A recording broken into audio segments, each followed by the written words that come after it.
Artificial intelligence, इसकी मदद से आप असली दिखने वाली नकली फोटो को जनरेट कर सकते हैं, अपने चेहरे पर फेक स्माइल लगा सकते हैं, अपने हेयर स्टाइल को चेंज कर सकते हैं। यहाँ तक ही नहीं, आर्टिफिशियल इंटेलिजेंस आपके ईमेल्स का ऑटोमेटिक रिप्लाई दे सकती है और आपके ईमेल्स को लिख भी सकती है। यह आपको हेल्थ एडवाइस दे सकती है, यह आपके काम में मदद कर सकती है, यह स्टूडेंट्स की स्टडी में भी मदद कर सकती है। आर्टिफिशियल इंटेलिजेंस के कारण जॉब्स बदलने वाली हैं, स्कूल कॉलेज में पढ़ने का तरीका बदलने वाला है, पॉलिटिकल सिस्टम बदलने वाला है। आखिरकार आर्टिफिशियल इंटेलिजेंस के एडवांस हो जाने के कारण फ्यूचर में क्या होगा? मार्वल जैसी कंपनियां आर्टिफिशियल इंटेलिजेंस का इस्तेमाल अपने टीवी शो और अपनी फिल्मों के एनिमेशन बनाने के लिए कर रही हैं। अमेज़न जैसी कंपनियां कहती हैं कि वे आर्टिफिशियल इंटेलिजेंस का इस्तेमाल पूरी की पूरी किताबों को लिखने और अपनी वेबसाइट पर बेचने के लिए करेंगी। एआई की शुरुआत पिछले 5 सालों से हो रही थी, पर जनता ने इसे नोटिस करना तब शुरू किया जब चैट जीपीटी ने अपना वर्जन 3.5 को लॉन्च किया। चैट जीपीटी एक आर्टिफिशियल इंटेलिजेंस सॉफ्टवेयर है जिसे लार्ज लैंग्वेज मॉडल कहा जाता है। जिस तरह से हम किसी दूसरे व्यक्ति के साथ कम्युनिकेट करते हैं, उसी तरह से यह चैट जीपीटी हमारे क्वेश्चंस का आंसर देता है। ये आंसर्स इतने रिलेटिव होते हैं कि पता ही नहीं चलता कि कोई एआई सॉफ्टवेयर इन क्वेश्चंस का आंसर दे रहा है। चैट जीपीटी को ओपन एआई नाम की एक अमेरिकन कंपनी बनाया है। इसकी पॉपुलैरिटी का अंदाजा आप इस चार्ट को देखकर लगा सकते हैं, जहां 1 मिलियन यूजर तक पहुंचने में नेटफ्लिक्स को 3.5 साल का समय लगा, ट्विटर को 2 साल का समय लगा, फेसबुक को 10 महीने का समय लगा, इंस्टाग्राम को 2.5 महीने का समय लगा। चैट जीपीटी ने 1 मिलियन यूजर को सिर्फ 5 दिनों में ही कंप्लीट कर लिया। चैट जीपीटी को देखकर डिप्रेशन में आई दूसरी कंपनियों ने अपने चैट बोट्स को लॉन्च किया। चैट जीपीटी के रिस्पॉन्स में गूगल ने अपना गूगल बार्ड लॉन्च किया, माइक्रोसॉफ्ट ने अपना बिंग एआई लॉन्च किया, स्नैपचैट ने अपना माई एआई लॉन्च किया। दूसरी कंपनियां जैसे कोरा, ड्यूलिंगो, एयर इंडिया ये अपने सिस्टम में एआई का इस्तेमाल कर रही हैं या कुछ समय में एआई का इस्तेमाल करने वाली हैं। आर्टिफिशियल इंटेलिजेंस के आ जाने से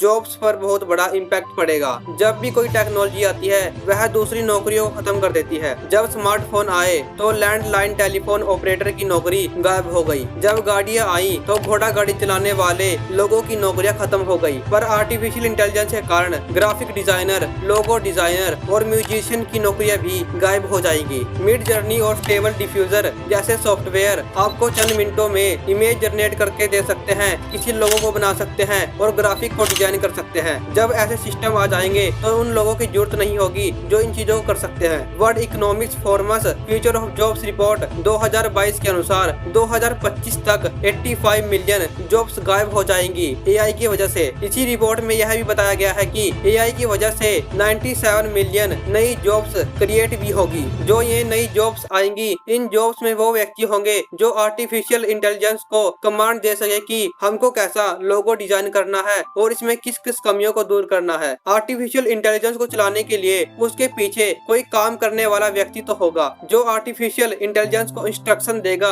कि इस तरह से इस काम को करना है। अपने फ्यूचर को सेव करने के लिए अभी से एआई की नॉलेज को इकट्ठा करना शुरू कर दो कि बाद में फ्यूचर में तुम्हें कोई भी प्रॉब्लम ना हो। नेशनल सैंपल सर्वे रिपोर्ट के अनुसार 60% लोग जिनकी एज 15 से 29 के बीच है पर उन्हें कंप्यूटर चलाना ही नहीं आता। जिस व्यक्ति को कंप्यूटर चलाना तक नहीं आता वो एआई का इस्तेमाल कैसे करेगा और एआई की मदद से अपनी जॉब को कैसे बचाएगा। 2022 के अनुसार भारत का लिटरेसी रेट, साक्षरता दर 77% है, जिसमें से 23% ऐसे लोग हैं जिन्हें पढ़ना और लिखना नहीं आता। उन लोगों का क्या होगा जिन्हें पढ़ना और लिखना नहीं आता। आर्टिफिशियल इंटेलिजेंस का एजुकेशन सिस्टम पर क्या इफेक्ट पड़ेगा। जब चैट जीपीटी पॉपुलर होने लगा तो स्टूडेंट ने इसका सबसे पहले इस्तेमाल अपने होमवर्क में चीटिंग करने के लिए किया। दुनिया भर में आपको ऐसे न्यूज आर्टिकल मिल जाएंगे कैसे चैट जीपीटी का यूज स्टूडेंट्स ने अपना होमवर्क या असाइनमेंट को बनाने में किया। इसके अगेंस्ट में जापान ने गाइडलाइंस जारी की है कि स्टूडेंट्स चीटिंग करने में एआई का इस्तेमाल नहीं कर सकते। एआई की मदद से टीचर पर जो वर्क लोड होता है उसको कम कर सकते हैं और किसी भी कॉन्सेप्ट को बेहतरीन तरीके से समझा सकते हैं। आर्टिफिशियल इंटेलिजेंस का इस्तेमाल कैसे पॉलिटिकल सिस्टम में होगा।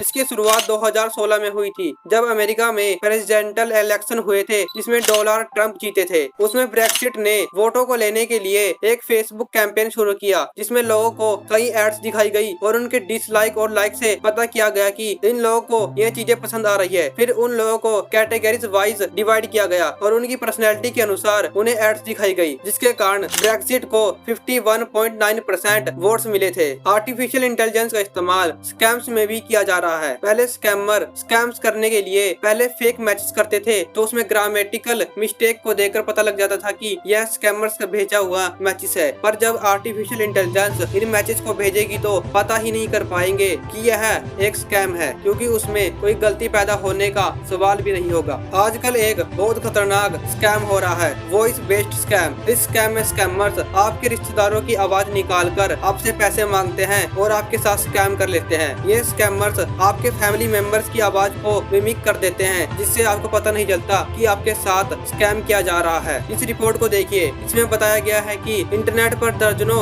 ऐसे टूल्स हैं जिनकी मदद से वॉइस को मिमिक किया जा सकता है, जिसकी आवाज 85% तक मेल खाती है और आपको लगता है कि यह हमारा कोई फैमिली मेंबर है जो हमसे पैसे मांग रहा है और आप उनको मनी दे देते हो और आपके साथ स्कैम हो जाता है। इस रिपोर्ट के मुताबिक इंडिया के 83% लोगों ने इन स्कैम के कारण अपने पैसे खोए हैं। ABC की रिपोर्ट के मुताबिक व्हाट्सएप पर हाई मंग का स्कैम देखा गया, जिसमें आर्टिफिशियल इंटेलिजेंस का इस्तेमाल करके व्हाट्सएप पे मैसेज किया जाता था और बताया जाता था कि और हम आपके रिलेटिव्स हैं, और लोग इस झांसे में आकर उनको पैसे दे देते थे। 11,000 से ज्यादा ऑस्ट्रेलियन के साथ 2022 में $7.2 मिलियन का स्कैम हो चुका है। इस वीडियो का मकसद आर्टिफिशियल इंटेलिजेंस को गलत साबित करना नहीं है। आर्टिफिशियल इंटेलिजेंस एक टूल है जिसका इस्तेमाल कुछ लोग बुरे कामों के लिए करते हैं, कुछ लोग अच्छे कामों के लिए करते हैं।